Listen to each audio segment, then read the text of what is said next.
Hello everyone. Today I'm going to tell you about my last vacations. Last summer I went on vacations to Spain. I traveled with my family and we stayed there for 2 weeks. We visited several beautiful cities such as Madrid, Barcelona, and Seville. In Madrid, we saw the Royal Palace and strolled through Retiro Park.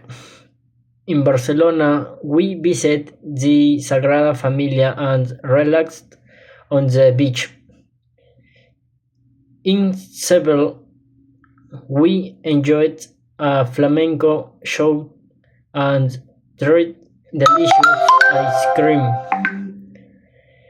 Did I like the weather? Yes, I love it.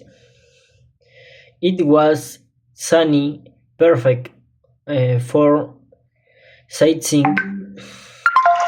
I really enjoyed the culture, the food, and the people.